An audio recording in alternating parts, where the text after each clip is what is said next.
Assalamualaikum warahmatullahi wabarakatuh. Sahabat Asti Media, kembali berjumpa.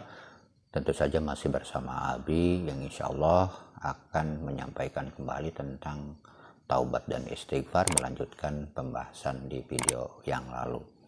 Namun sebelumnya, seperti biasa, mari kita sama-sama memuji Allah dengan mengucapkan Alhamdulillahirrabbilalamin atas berbagai macam nikmat yang telah Allah berikan kepada kita semua, baik yang terasa ataupun tidak.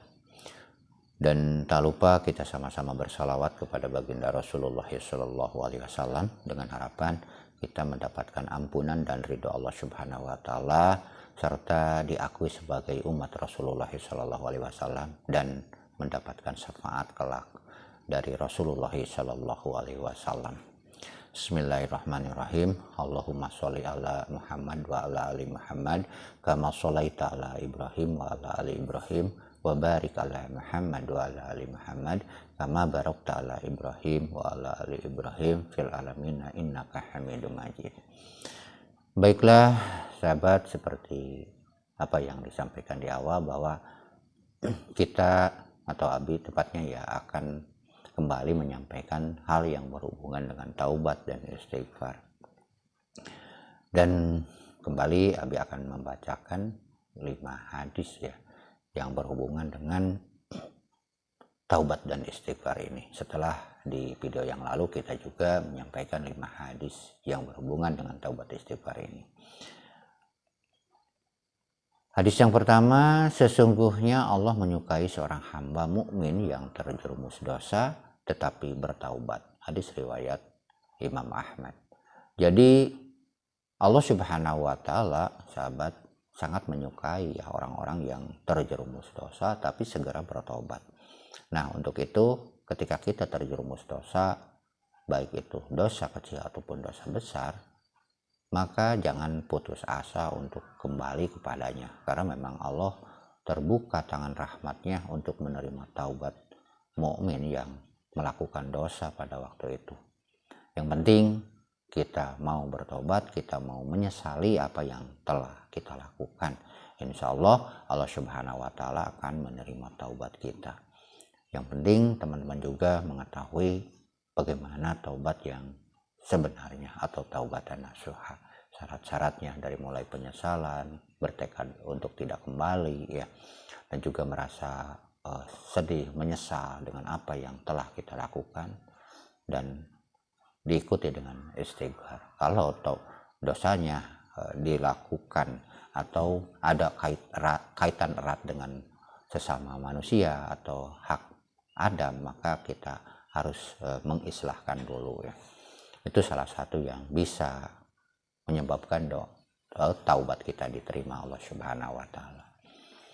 Jadi ketika kita bertaubat, ketika kita melakukan dosa lantas bertaubat, maka insya Allah Allah Subhanahu wa Ta'ala akan menerima taubat kita. Amin ya.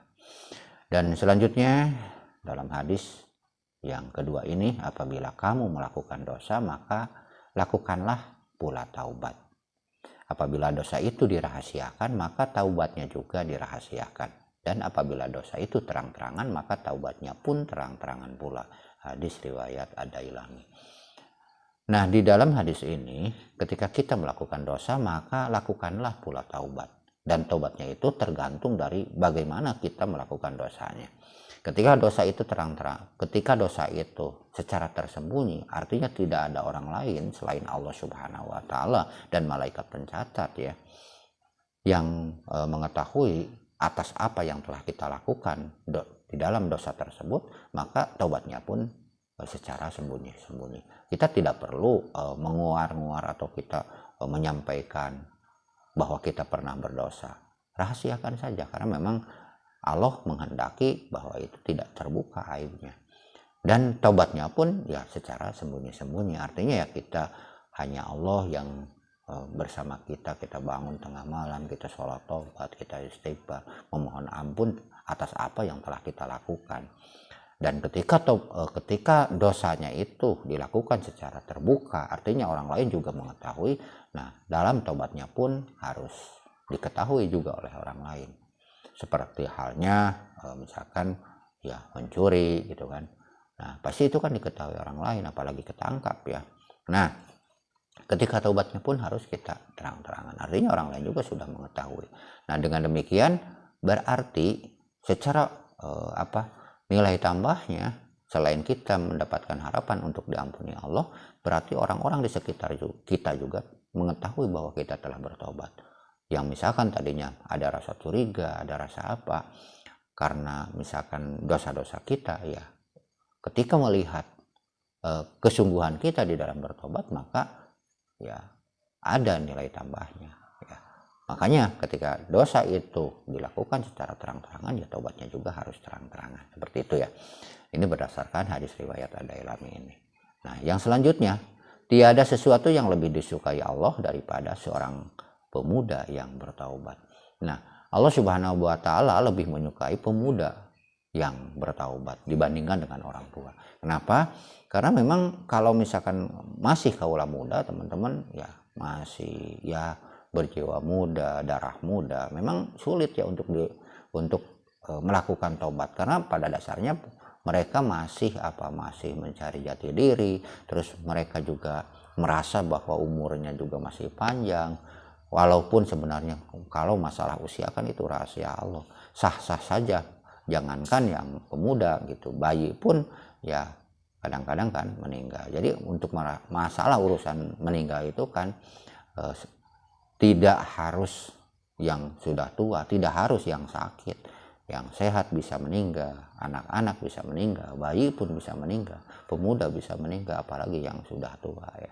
Nah, ketika pemuda yang seharusnya masih ya istilahnya masih ya mencari jati diri, serba penasaran, tapi bertobat, maka Allah lebih menyukai ya pemuda tersebut ya ketika mau bertobat ya. Karena memang ya pemuda itu kan ya, masa-masanya susah untuk diluruskan ya, karena memang lagi masa puber ya, makanya banyak disebut sebagai darah muda ya, seperti itu. Nah, ketika dia bertobat, ketika melakukan dosa, maka lebih dicintai dibandingkan dengan orang tua yang bertobat. Yang selanjutnya, orang yang bertaubat dari dosanya seperti orang yang tidak menyandang dosa. Hadis riwayat Ad-Dailami. Nah, ketika orang tersebut taubat dari dosa, maka dianggap tidak berdosa, lalan bala ya, tidak punya dosa. Ketika berdosa seolah-olah kembali lagi seperti bayi ya. Itu salah satunya. Jadi ketika seorang hamba bertaubat ya akan kembali ke dalam kesucian. Artinya ya mereka akan suci kembali, dianggap tidak berdosa.